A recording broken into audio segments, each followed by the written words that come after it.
Sa kwentong ito, malalaman natin ang misteryo sa likod ng kwarto na hindi na pinapaupahan sa dormitoryo.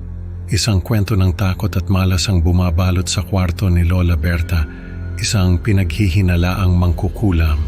Sa pagpasok ni Rolly at Renz sa kwarto, mararamdaman nila ang kakaibang presensya na tila nagbabantay sa kanila.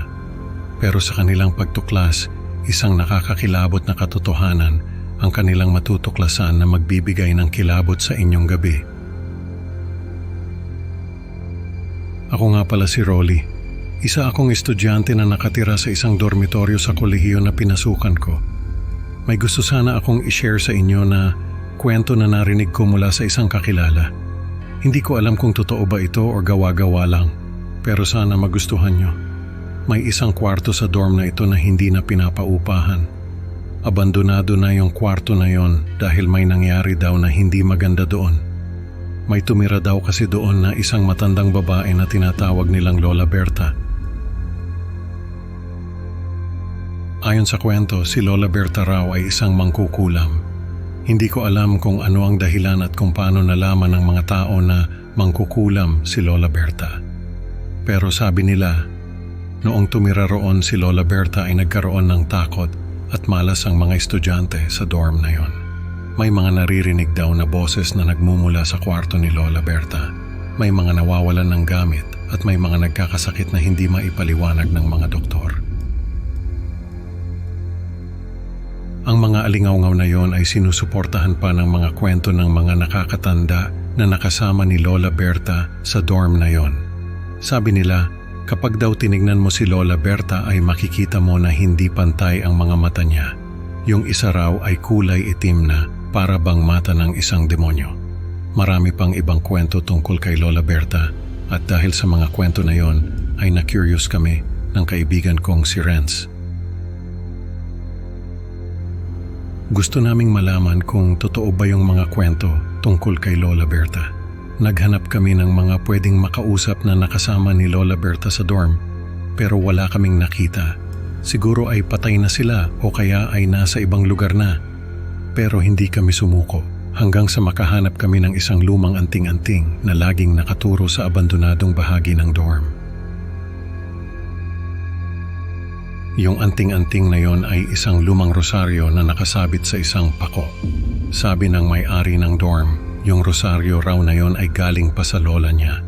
Hindi raw niya yon inaalis sa pader dahil yun daw ang nagsisilbing proteksyon ng dorm laban sa mga masasamang elemento.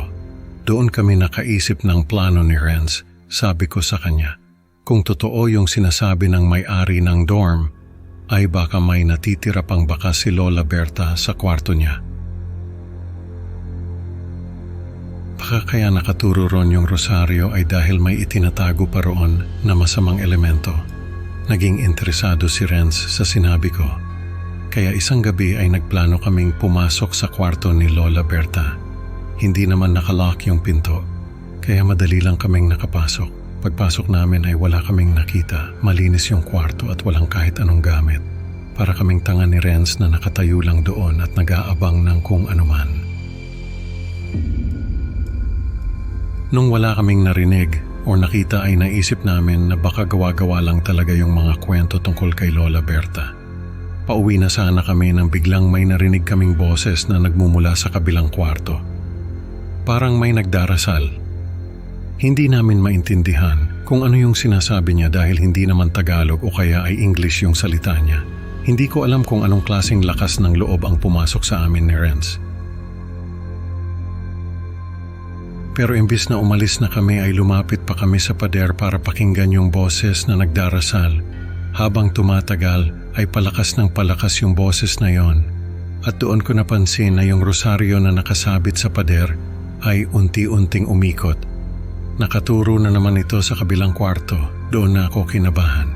Hinila ko na si Renz para lumabas na sa kwarto.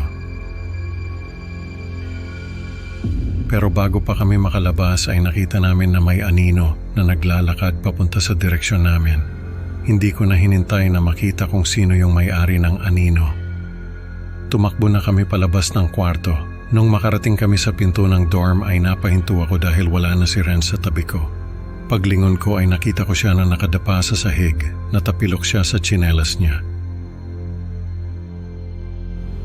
Dali-dali akong bumalik sa kanya para tulungan siyang makatayo.